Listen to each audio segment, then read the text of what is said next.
Ma demi-sœur me dit à mon mariage que mon fiancé veut s'enfuir avec elle, mais j'ai appelé son mari pour savoir ce qu'il en pensait. J'ai 25 ans, et je me suis récemment marié à mon fiancé et petit ami depuis près de 7 ans, Noah, également âgé de 25 ans. Toute notre famille était invitée au mariage, y compris ma demi-sœur, Charlotte, 24 ans. Charlotte et moi sommes devenus demi-sœurs lorsque j'avais 9 ans et qu'elle en avait 8, après que ma mère ait épousé son père. Avant cela, nous nous connaissions déjà puisque nos parents étaient ensemble depuis 3 ans. Nous nous sommes rencontrés pour la première fois quand j'avais 6 ans et qu'elle en avait 5. En grandissant, Charlotte et moi nous entendions très bien. Je vivais dans un quartier calme avec peu d'enfants, alors, chaque fois qu'elle et son père venaient nous rendre visite, j'étais ravi. Nous passions des heures à jouer ensemble, et notre lien ne faisait que se renforcer. Même en vieillissant, nous avions une bonne relation, et je la considérais comme une amie proche, même au lycée. Ce n'est qu'en entrant au lycée que les choses ont commencé à changer entre nous, et c'était tellement typique et triste parce que c'était à cause d'un garçon, Noah, précisément. Mon père avait trompé ma mère avec une de ses amies alors qu'elle était enceinte, et il avait rapidement décidé qu'il ne voulait plus rien avoir à faire avec elle ou moi après s'être fait prendre. Il a renoncé à ses droits parentaux et est parti avec sa petite amie. Ils ne se sont jamais mariés, et ma mère ne l'a plus jamais revu. Comme mes grands-parents étaient assez aisés, elle a décidé qu'elle ne voulait même pas de pension alimentaire, car elle ne voulait plus rien avoir à faire avec lui. Ainsi, je n'ai jamais connu mon père. Mon beau-père a été, en quelque sorte, la première figure paternelle que j'ai eue dans ma vie. La mère de Charlotte est malheureusement décédée quand elle était très jeune à cause de nombreux problèmes de santé aggravés par des complications de grossesse. Cela a conduit ma mère à avoir la garde complète de moi, et le père de Charlotte à avoir la garde complète d'elle. Quand ils ont commencé à sortir ensemble et ont finalement emménagé ensemble, nous avons passé tout notre temps ensemble. Elle avait presque mon âge, ce qui était génial, car j'avais une compagne constante. Comme je l'ai mentionné, Charlotte et moi étions très proches jusqu'au lycée. Elle avait commencé l'école plus tôt que la normale, donc même si elle était 1 an plus jeune que moi, nous étions dans la même classe. Nous sommes entrés au lycée ensemble et avons partagé de nombreux cours, et avec nous, il y avait Noah. Sa famille venait d'emménager dans notre ville cette année-là, et il était le nouvel élève de notre lycée. Je l'ai aimé presque instantanément, et malheureusement, Charlotte aussi. Il était mignon et vraiment gentil, et bien que nous ayons tous deux déjà fréquenté d'autres garçons, cela n'avait jamais vraiment compté, car nous étions encore des enfants à l'époque. Je pouvais dire que Charlotte l'aimait autant que moi, alors j'ai décidé de lui en parler, et nous nous sommes promis l'une à l'autre que ni l'une ni l'autre ne le poursuivrait ou ne sortirait avec lui par respect, car nous ne voulions pas qu'un garçon nous sépare. Nous étions juste des adolescentes avec un béguin pour un garçon, ce n'était pas très grave. Nous pensions toutes deux pouvoir oublier notre petite attirance pour Noah, mais malheureusement, ce ne fut pas le cas. Comme nous partagions de nombreux cours tous les trois, nous sommes devenus de bons amis, et plus je le connaissais, plus je l'appréciais. Il était tout ce que je voulais chez un garçon, mais je savais ce que j'avais promis et gardais les choses strictement platoniques. Même si Noah essayait constamment de flirter avec moi, je ne répondais jamais parce que je savais que je ne pouvais pas blesser Charlotte. Elle et moi ne parlions jamais de lui à la maison ou ailleurs parce que nous savions que c'était un sujet sensible pour nous deux et ne voulions pas l'aborder entre nous. Et c'est ainsi que les choses ont continué jusqu'à notre dernière année, au moment où les gens commençaient à se demander avec qui ils iraient au bal de promo. J'allais accepter d'y aller avec un autre garçon quand j'ai appris de Noah que Charlotte lui avait demandé d'aller au bal avec elle. Il m'a confronté alors que j'étais seul et m'a dit que Charlotte lui avait non seulement demandé d'aller au bal, mais qu'elle lui avait aussi avoué ses sentiments et qu'elle voulait être plus qu'une amie. J'étais choqué qu'elle ait pu faire une chose pareille après m'avoir promis de ne jamais essayer de se rapprocher de lui et de m'avoir demandé de ne pas le faire non plus. Cela m'a profondément blessé. Mais ensuite, Noah m'a aussi dit qu'il l'avait rejetée parce qu'il ne la voyait que comme une amie et que, bien qu'il ait toujours senti qu'elle essayait de se rapprocher de lui, il n'avait jamais répondu à ses avances. Il m'a dit que, depuis qu'il était arrivé à l'école et qu'il était devenu notre ami, Charlotte avait essayé de flirter avec lui et se comporter différemment en sa présence lorsqu'ils étaient seuls, rendant clair qu'elle l'aimait. Mais il n'avait rien fait à ce sujet, car il m'aimait. La raison pour laquelle il m'avait confronté et choisi de tout me dire était que, bien qu'il m'aimât et essayât de me faire flirter avec lui, je ne le faisais jamais et ne montrais jamais d'intérêt pour lui. Maintenant que notre dernière année était sur le point de se terminer et que nous allions à l'université, il voulait une réponse, car il voulait savoir si quelque chose pourrait jamais arriver entre nous. Alors, il m'a demandé de lui donner une réponse et de lui dire si je l'aimais ou non. Sinon, il saurait où il en était et commencerait à envisager de demander à d'autres filles d'aller au bal de promo. Je me souviens encore très clairement de ce jour, car il a été marquant. Après la conversation avec Noah, j'étais extrêmement partagé, car c'était beaucoup à digérer. Non seulement il m'avait dit qu'il m'aimait depuis longtemps, mais il m'avait aussi révélé que Charlotte essayait de flirter avec lui, même après m'avoir promis qu'elle ne ferait jamais rien qui puisse compromettre notre amitié. Cela m'a blessé, car je la considérais vraiment comme ma sœur. Donc, après que Noah m'ait acculé ce jour-là et m'ait tout dit, je lui ai répondu que j'avais besoin d'un jour pour réfléchir et que je lui donnerais une réponse le lendemain. Honnêtement, je ne savais pas quoi lui dire, car tout dépendait de la conversation que j'allais avoir avec Charlotte une fois rentré ce jour-là. J'ai décidé de sécher le reste de mes cours et de rentrer à la maison, car je ne voulais pas marcher avec elle. J'avais la nausée après avoir découvert la vérité. Une fois à la maison, j'ai attendu son retour, et lorsqu'elle est arrivée, elle agissait avec désinvolture, comme si de rien n'était. Elle n'a rien mentionné à propos de Noah ou du fait qu'elle lui avait demandé de sortir avec elle, malgré les nombreuses promesses que nous nous étions faites. Alors, j'ai décidé d'en parler et de la confronter pour comprendre ce qui se passait. Je lui ai demandé si c'était vrai qu'elle avait demandé à Noah d'aller au bal avec elle et qu'elle lui avait avoué ses sentiments. Elle est immédiatement devenue défensive et m'a dit que ce n'était pas mes affaires, car cela ne concernait qu'elle et Noah. Mais en réalité, c'était totalement mes affaires, car elle m'avait promis qu'elle ne ferait jamais une telle chose et m'avait fait promettre de ne pas essayer d'être avec lui non plus. Pendant longtemps, j'avais refoulé mes sentiments pour lui, alors qu'elle essayait quelque chose, et c'était incroyablement injuste, car honnêtement, je ne me contentais pas de l'aimer. Je suis presque sûr que j'étais amoureuse de lui à ce moment-là, et ce n'était pas facile pour moi d'ignorer toutes ses avances par respect pour ma relation avec Charlotte. Je ne voulais pas la blesser et avais priorisé ses sentiments aux dépens des miens, pour découvrir qu'elle n'était pas prête à faire la même chose pour moi. Alors, lorsque je l'ai confrontée, nous avons eu une grosse dispute, et j'ai décidé que j'allais sortir avec Noah. Il était clair pour moi que Charlotte ne se souciait pas du tout de mes sentiments, et je ne voyais plus de raison de continuer à privilégier ses sentiments aux miens, car, pendant notre dispute, elle m'a pratiquement dit qu'elle avait voulu éviter de me briser le cœur en faisant cette promesse, car elle savait que, si cela se jouait entre nous, Noah la choisirait évidemment elle et pas moi. C'était extrêmement arrogant de sa part, et j'en avais juste assez d'elle, car elle m'avait trahi de la pire des manières. Le lendemain, j'ai tout raconté à Noah, absolument tout. La promesse que Charlotte et moi nous étions faites, la dispute de la veille, et il a été très compréhensif à ce sujet. Il m'a dit qu'il était prêt à m'attendre si j'avais besoin de plus de temps pour décider, mais je lui ai dit que j'étais amoureuse de lui et que je ne pouvais plus le nier. Alors, nous avons commencé à sortir ensemble ce jour-là, et cela fait 7 magnifiques années que nous sommes ensemble. Je n'ai aucun regret. Bien sûr, nous avons coupé les ponts avec Charlotte et n'avons plus parlé avec elle après ce jour. Pour lui, c'était bien plus facile, mais c'était différent pour moi, car je vivais avec elle. Nous partagions une chambre, mais après notre dispute et après que j'ai commencé à sortir avec Noah, elle a déménagé au sous-sol pour que nous puissions vivre séparément, et cela ne me posait aucun problème. Nos parents nous ont demandé plusieurs fois ce qui s'était passé, mais je ne leur ai jamais rien dit, et je ne pense pas que Charlotte l'ait fait non plus. Nous avons simplement cessé de parler à partir de ce jour-là, et c'était difficile au début, mais nous nous y sommes habitués.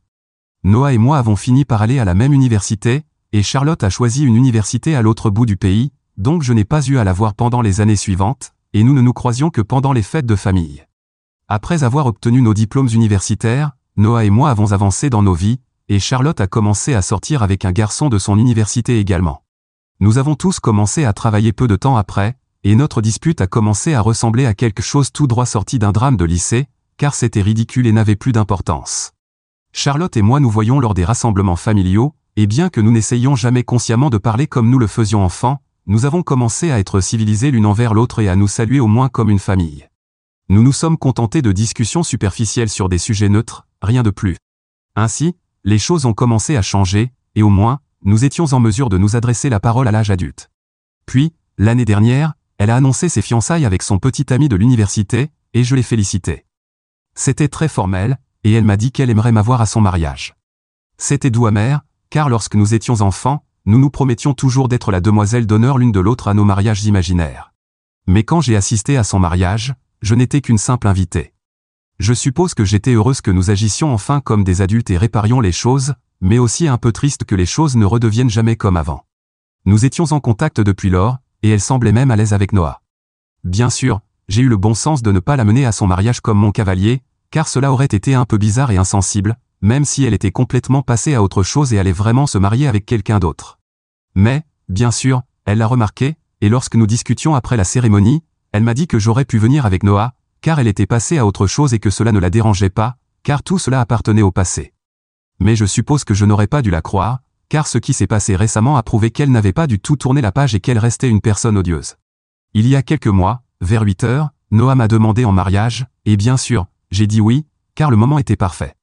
Je venais d'obtenir une promotion au travail, et j'avais quitté mon emploi pour rejoindre une amie dans sa start-up. Deux choses incroyables, j'attendais avec impatience un mariage sans stress ni drame, mais je suppose que je n'aurais pas dû inviter Charlotte si je voulais que ça se passe ainsi. Elle m'avait félicité lorsque je me suis fiancé, et c'était tout. Je pensais que tout allait bien. Je l'ai invitée au mariage, et elle a accepté l'invitation. Il n'y avait aucun moyen pour moi de prévoir que quelque chose pourrait mal tourner. Mais la semaine dernière, le jour de mon mariage, Charlotte a décidé de faire une dernière tentative pour ruiner ma relation. Noah et moi nous sommes mariés dans un hôtel un peu à l'extérieur de la ville, et la plupart de nos proches et amis ont séjourné à l'hôtel avec nous. Nous, ainsi que nos parents, mes demoiselles d'honneur et ses garçons d'honneur, sommes arrivés 2 jours avant, tandis que les autres membres de la famille, amis et invités venant de loin sont arrivés un jour avant le mariage. Charlotte et son mari devaient arriver la veille du mariage, mais ils sont arrivés le même jour que nous, ce qui nous a un peu surpris. Ils ont fait passer cela pour une simple erreur, et heureusement, ou malheureusement, l'hôtel avait encore des chambres libres, donc cela a fonctionné pour eux. Je croyais vraiment que Charlotte avait simplement fait une erreur honnête et je n'y ai pas pensé davantage, car je n'avais aucune idée de ce qu'elle prévoyait. Mais le jour de mon mariage, j'ai enfin compris ce qu'elle essayait de faire. Je me faisais maquiller et tout, quand j'ai remarqué qu'elle regardait souvent dans le couloir depuis ma chambre. Je trouvais ça un peu étrange, car les invités étaient censés être dans leur chambre ou s'amuser. Après tout, nous avions réservé une grande partie de l'hôtel, et chacun était libre de faire ce qu'il voulait jusqu'à l'heure de la cérémonie. Qu'elle ne participe pas à tout cela et reste à traîner près de ma chambre était donc un peu bizarre, surtout qu'elle n'était ni une demoiselle d'honneur ni ma mère. Une fois que j'étais prête, mes demoiselles d'honneur et ma mère sont parties dans leur chambre pour s'habiller et se maquiller. Il ne restait qu'1 heure avant le début de la cérémonie, et comme elles n'avaient pas besoin de beaucoup de temps pour se préparer, je pensais que nous serions à l'heure. J'ai donc décidé de faire une petite promenade dans le couloir devant ma chambre pour me calmer. Je ne pouvais pas quitter cet étage ni aller ailleurs, car je ne voulais pas que d'autres personnes me voient dans ma robe de mariée. C'est à ce moment-là que Charlotte m'a intercepté dans le couloir et m'a prise à part en disant qu'elle voulait me parler de quelque chose de très important. Je n'avais aucune idée de ce dont il pouvait s'agir, car bien que nous soyons en contact, nous n'avions pas eu de conversation intime ou personnelle. C'était donc un peu étrange. Mais par curiosité, je l'ai laissé parler.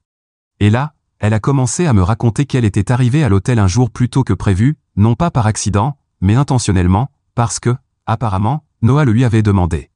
Elle a dit qu'elle était venue uniquement parce qu'il le lui avait demandé, mais qu'elle ne comprenait pas pourquoi il voulait qu'elle arrive plus tôt. Selon elle, il voulait soi-disant lui demander de s'enfuir avec lui. Elle m'a raconté une histoire absurde dans laquelle Noah l'aurait contacté 2 semaines avant le mariage pour lui dire qu'il avait des doutes et qu'il craignait de faire une erreur en m'épousant. Il aurait prétendu qu'après tout ce temps, il avait réalisé qu'il n'était plus amoureux de moi, mais qu'il avait des sentiments pour elle.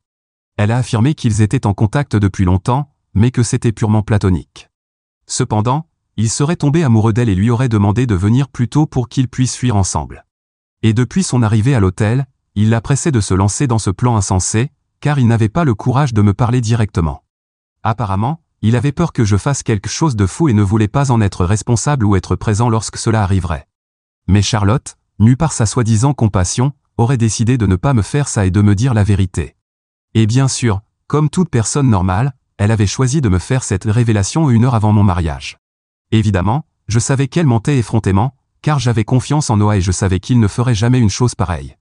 De plus, il est quelqu'un de très direct, et s'il avait quelque chose à me dire, il me le dirait en face plutôt que de passer par derrière.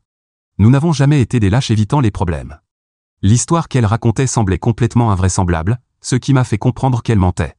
C'était exaspérant parce qu'elle prétendait être bienveillante, se souciant de moi et de ma relation, alors que je savais qu'elle essayait délibérément de créer un drame inexistant pour gâcher mon mariage. Alors, j'ai décidé de descendre encore plus bas et d'appeler son mari devant elle. Je n'avais pas son numéro de téléphone, mais je le suivais sur Instagram, alors c'est là que j'ai passé l'appel. Je faisais semblant d'être dévasté et je me tenais devant Charlotte, de sorte qu'elle ne pouvait pas voir exactement ce que je faisais sur mon téléphone. Mais elle ne m'a pas arrêté parce qu'elle supposait que j'allais probablement appeler Noah pour le confronter ou même rompre avec lui, ce qu'elle espérait. Mais elle ignorait complètement que j'appelais en réalité son mari, qui était ailleurs dans l'hôtel. Heureusement, il a répondu à mon appel. J'ai répété tout ce que Charlotte venait de me dire, en lui demandant si c'était vrai, et elle n'a pas dit un mot, pensant probablement que je parlais à Noah. Je ne sais même pas ce qu'elle prévoyait, car une simple vérification des messages ou des emails de Noah aurait suffi à découvrir la vérité. Je n'avais donc aucune idée de son jeu. Quoi qu'il en soit, une fois que j'ai terminé de parler, j'ai décidé de mettre mon téléphone en haut-parleur pour que Charlotte puisse également entendre la réponse de son mari. Comme prévu, Son mari était choqué d'entendre tout cela et a dit qu'il reviendrait immédiatement dans leur chambre. Quand Charlotte a entendu la voix de son mari au téléphone, au lieu de celle de Noah, elle a complètement perdu le contrôle et a commencé à crier contre moi. Elle m'a accusé de saboter délibérément son mariage. Je lui ai simplement répondu que je faisais exactement ce qu'elle essayait de me faire, puis je suis retourné dans ma chambre. J'ai raconté à mes demoiselles d'honneur ce qui s'était passé et leur ai demandé de s'assurer qu'elles ne se montrent pas au mariage ou à la cérémonie, car je ne lui faisais pas confiance et je voulais qu'elle parte. Mais il s'est avéré que je n'avais rien à craindre, car la cérémonie s'est déroulée sans aucun problème, et Charlotte n'a même pas essayé de perturber quoi que ce soit. Je suppose qu'elle était trop occupée à essayer de réparer les choses avec son mari après le coup qu'elle avait tenté de faire. Personne au mariage n'a même remarqué son absence, sauf nos parents après la cérémonie, lorsqu'ils m'ont demandé où elle était. Je leur ai dit que je leur expliquerais plus tard, mais je n'avais aucune intention de le faire, car ce n'était pas important pour moi. Après que tout soit terminé, j'ai contacté le personnel de l'hôtel pour demander ce qu'il était advenu de la chambre de Charlotte, et à ma grande satisfaction, ils m'ont dit qu'elle avait quitté l'hôtel pendant le mariage. Personne n'a mentionné quoi que ce soit après le mariage, et j'en étais ravi, car je voulais simplement profiter de ma nouvelle vie de jeune marié sans avoir à parler de Charlotte et de sa stupide tentative. J'en ai parlé à Noah, et nous avons ri après coup, mais c'était tout. Cependant, une semaine s'est écoulée depuis, et il y a 2 jours, nous avons appris que Charlotte et son mari se séparaient. Ce sont nos parents qui nous ont informés. Apparemment, son mari les avait appelés et leur avait crié dessus à propos de l'attitude exécrable de Charlotte, leur disant qu'il devait venir la chercher, car il refusait qu'elle reste chez lui. Et s'il ne venait pas la chercher, il appellerait la police. Ils ont donc dû venir la récupérer et ont appris qu'ils se séparaient parce que son mari trouvait profondément insultant que Charlotte ait intentionnellement prévu d'arriver en avance sur le lieu du mariage pour me saboter. Il avait entendu toute l'histoire de ma part et, depuis longtemps, il entendait parler de la prétendue perfection de Noah et de la façon dont Charlotte aurait dû finir avec lui, selon ses amis, qui sont clairement stupides. Il ne pouvait plus supporter cela, car il était évident qu'elle avait encore des sentiments pour lui, ce qui expliquait pourquoi elle essayait de ruiner mon mariage. C'était la goutte d'eau qui faisait déborder le vase pour lui, et il a décidé de mettre fin à leur mariage, car, peu importe combien elle le niait, elle était amoureuse de quelqu'un d'autre. Alors, ils divorcent. Et je ne sais pas pourquoi, mais mes parents pensent que c'est de ma faute et me le reprochent.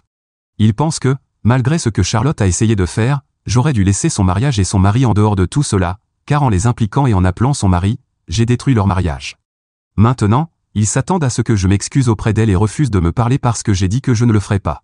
Je ne comprends vraiment pas en quoi c'est de ma faute, car je n'ai pas demandé à Charlotte de faire quelque chose d'aussi insensé. C'est tout ce que j'ai fait, et je trouve cela très injuste qu'il me blâme pour ça.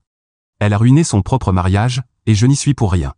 Noah pense la même chose, mais mes parents et certains de nos amis communs avec Charlotte sont de son côté, et ça me perturbe beaucoup. Je ne regrette pas d'avoir impliqué le mari de ma belle-sœur lorsqu'elle a essayé de saboter mon mariage en mentant sur mon mari. Mise à jour 1. Tout d'abord, je tiens à remercier tous ceux qui ont commenté mon post original en m'assurant que je n'étais pas en tort ici. Cela m'a aidé à comprendre à quel point mes parents et certains de mes amis étaient injustes. J'ai donc décidé de couper les ponts avec eux. Honnêtement, je ne vois pas d'autre issue, car si je ne coupe pas les ponts avec eux, ils continueront à me blâmer et à me faire me sentir mal. À un moment donné, on finit par craquer. Je ne veux pas céder et m'excuser auprès de Charlotte, alors il vaut mieux que je m'éloigne de tous. De toute façon, n'est-ce pas ce que mes parents voulaient? Ce sont eux qui ont refusé de me parler parce que je n'étais pas prête à m'excuser auprès de Charlotte. Maintenant, ils ont ce qu'ils voulaient, et je ne leur parle plus non plus. Quant à mes amis, s'ils veulent vraiment prendre le parti de Charlotte et me dépeindre comme la méchante, ils sont libres de le faire. Cela m'a simplement fait réaliser qu'ils n'étaient jamais mes vrais amis. Tout le monde sait que Charlotte est en tort ici, et si quelqu'un devait des excuses, c'est bien elle envers moi. Ils peuvent continuer à le nier, mais cela ne changera pas les faits, et honnêtement, je ne suis pas intéressé par l'idée de changer l'opinion de qui que ce soit. Chacun est libre de croire ce qu'il veut. Je veux juste passer du temps avec Noah, et c'est tout. Mise à jour 2. Noah et moi sommes partis en lune de miel. Cela fait presque 2 semaines depuis le mariage, et je ne parle toujours pas à mes parents. Ne pas parler à mes amis ne me fait pas autant de mal, car maintenant, j'ai mon mari, et honnêtement, je n'étais pas si proche de ces personnes de toute façon. Ce n'est donc pas comme si cela faisait une grande différence pour moi. Mais ne pas parler à mes parents, oui, ça fait mal. Je veux toujours envoyer un message à ma mère et lui parler ou appeler mon beau-père pour avoir une petite conversation amusante avec lui, mais ensuite, je me souviens que je ne peux pas le faire parce qu'ils ont décidé de prendre le parti de Charlotte dans cette histoire. Autant que je sache, elle vit avec eux et raconte probablement encore plus de mensonges à mon sujet pour les monter complètement contre moi.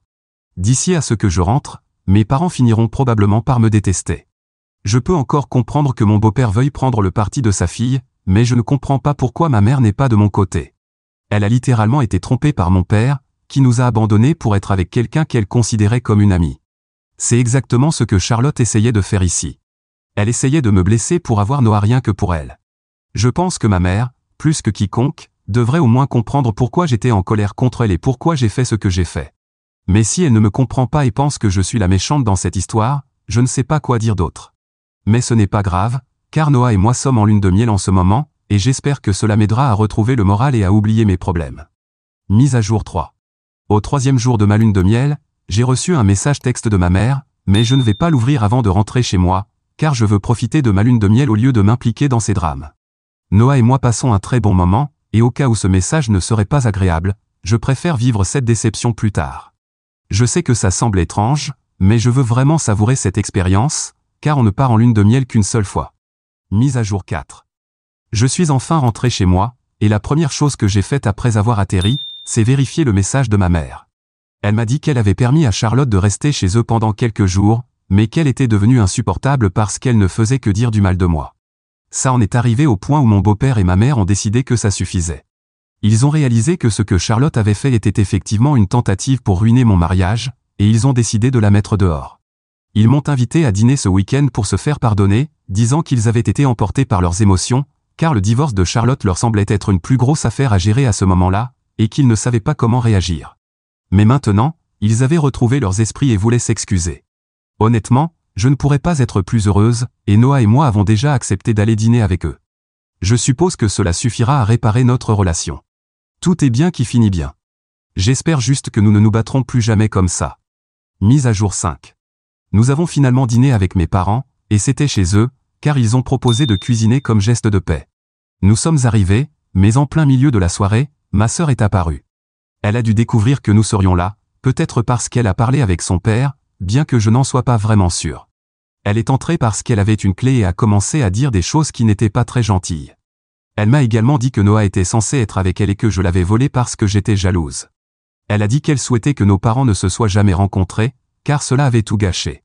Mes parents ont essayé de la calmer et lui ont gentiment demandé de partir, car cela n'aidait personne, mais elle ne voulait vraiment pas écouter. Alors, mon mari, Noah, qui était assis à côté de moi, lui a calmement dit qu'il n'avait jamais ressenti la même chose pour elle, qu'il l'avait toujours vue comme une amie et qu'il m'aimait vraiment et voulait être avec moi. C'était comme un seau d'eau froide pour elle, car cela semblait détruire tout ce qu'elle s'était imaginé dans sa tête. Je ne sais pas quelle histoire elle s'était inventée pour penser que mon mari allait être avec elle, mais l'entendre directement de lui l'a vraiment blessée. Je ne vais pas nier que j'ai ressenti un peu de peine pour elle, car malgré tout ce que nous avons traversé, se faire rejeter comme ça ne peut pas être agréable. Mais après cela, elle est partie, bien qu'elle ait essayé de protester un peu avec Noah, qui a continué à lui expliquer la même chose. Je suppose que cela lui suffira, savoir qu'il n'y a rien entre elle et mon mari, et j'espère que cela lui permettra de passer à autre chose.